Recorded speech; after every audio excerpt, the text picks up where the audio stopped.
चुनाव में तमाम राजनीतिक दलों की नजरें महिला वोटों पर टिकी होती हैं। यही वजह है कि हर राजनीतिक दल के घोषणा पत्र में महिलाओं से जुड़े मुद्दों को जगह भी दी जाती है। महिलाओं की जिंदगी खुशहाल बनाने के वादे भी किए जाते हैं, लेकिन इन वादों का हश्र क्या होता है, ये बात किसी से छिपी नहीं है। अपने तमाम योगदान के बावजूद उन्हें बड़ी आसानी से नजरअंदाज कर दिया जाता है। महिलाएं फिर भी अपनी जिम्मेदारियों से पीछे नहीं हटती। जिस घर में मेरे नाम की तख्ती भी नहीं है, एक उम्र उसी घर को सजाने में बिताती है। महिलाओं का भी थोड़ा दोष तो है। अक्सर वो पार्टियों के घोषणा पत्र पढ़े बिना वोट देती हैं। यही वजह है कि ज्यादातर राजनीतिक दल घोषणा पत्र में किए अपने वादों को लेकर ज्यादा फिक्रमंद नजर नहीं आते। वो खूब जानते हैं कि वोट घोषणा पत्र के आधार पर नहीं मिलते। महिलाओं की राजनीति में बतौर वोटर भागीदारी तो बढ़ी है, लेकिन राजनीतिक नेतृत्व के मोर्चे पर वो काफी पीछे हैं। पिछले करीब 35 साल के चुनावी आंकड़ों को देखें तो ये बात और साफ हो जाती है। साल 1980 से लेकर 2014 के बीच महिला मतदाताओं की संख्या में 15% का इजाफा हुआ है। 1980 में महिला वोटर्स की संख्या 51% थी, वहीं 2014 में बढ़कर 66% हो गई है। पिछले 57 सालों में महिलाओं के वोट प्रतिशत में भी करीब 19% का इजाफा हुआ है, जबकि पुरुषों का मतदान प्रतिशत 4% बढ़ा है। 2019 के लोकसभा चुनाव के बाद हुए राज्यों के चुनाव पर नजर डालें तो यह पता चलता है कि महिलाएं एक निर्णायक वोट बैंक के रूप में उभर रही हैं। 2019 के झारखंड के चुनाव में 64% पुरुषों ने मतदान किया, वहीं 67% महिलाओं ने वोट डाला। 2020 के बिहार चुनाव में 54% पुरुषों ने मतदान किया, तो वहीं 59% महिलाओं का वोट पड़ा। इसी तरह 2021 के पश्चिम बंगाल के चुनाव में भी 81% पुरुषों ने मतदान किया, तो वहीं 82% महिलाओं ने वोट डाला। इन आंकड़ों से यह साफ है कि महिलाएं पहले की तुलना में ज्यादा वोट कर रही हैं और पुरुषों के मुकाबले उनका वोटिंग प्रतिशत भी ज्यादा है। यही वजह है कि राजनीतिक दलों के लिए महिला वोट बैंक एक अहम मुद्दा साबित हो रहा है। जिन पार्टियों ने महिलाओं को ध्यान में रखकर योजनाएं चलाई या चुनावी वादे किए, उन्हें इसका चुनाव में फायदा भी मिला है। 2019 के आम चुनाव में 30% महिलाओं ने बीजेपी को वोट किया, वहीं यूपी के हाल के चुनाव में 46% महिलाओं ने बीजेपी को वोट देकर जिताया। पश्चिम बंगाल के 2021 के चुनाव में 50% महिलाओं ने ममता बनर्जी की टीएमसी को वोट दिया, वहीं दिल्ली के चुनाव में आम आदमी पार्टी को 60% महिलाओं के वोट मिले। जाहिर है पिछले कुछ चुनावों में महिलाओं का वोट निर्णायक रहा है। यही वजह है कि चुनाव में राजनीतिक दल महिला वोटर्स को लुभाते नजर आए हैं, लेकिन चुनाव में महिलाओं को उम्मीदवार बनाने के सवाल पर कन्नी काट जाते हैं।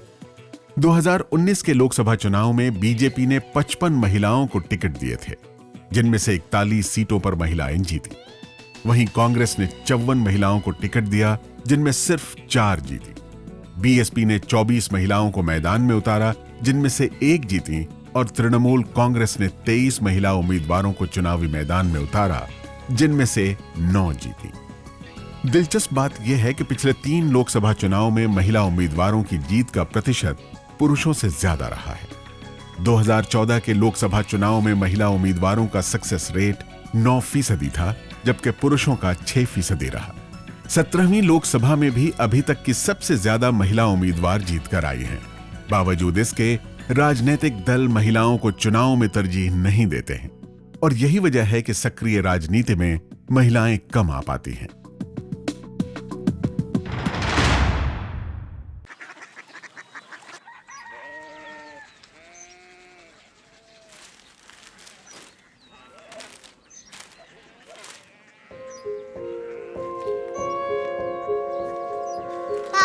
बाबा कोरिया सिटी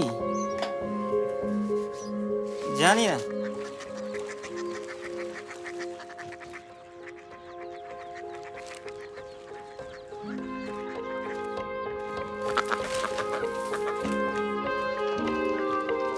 कोरिया सिटी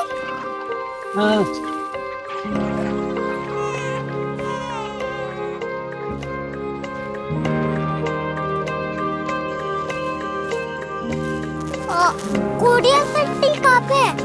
शहर अंग्रेजी लगे हैं।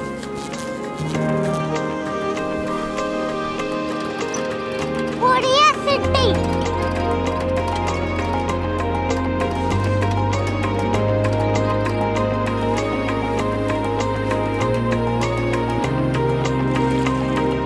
वो बहुत दूर है।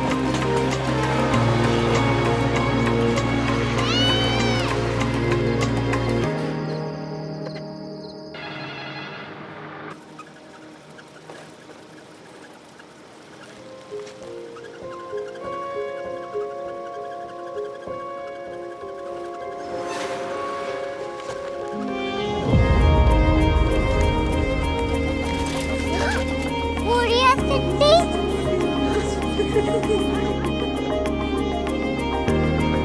दुनिया को बोलना नहीं।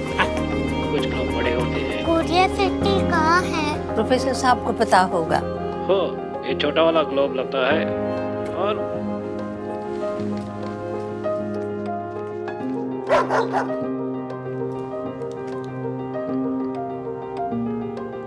पता नहीं, मेरी बेटी से जाके मिल लो, शायद उसे मालूम हो।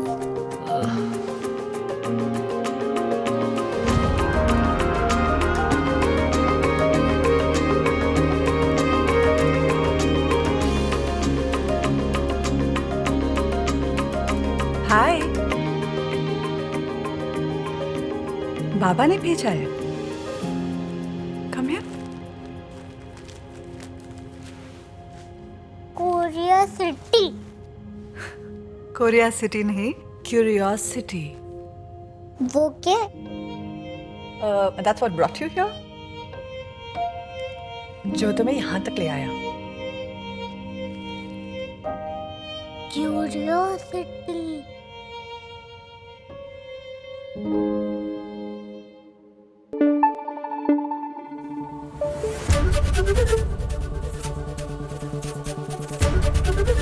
एबीपी न्यूज आपको रखे आगे।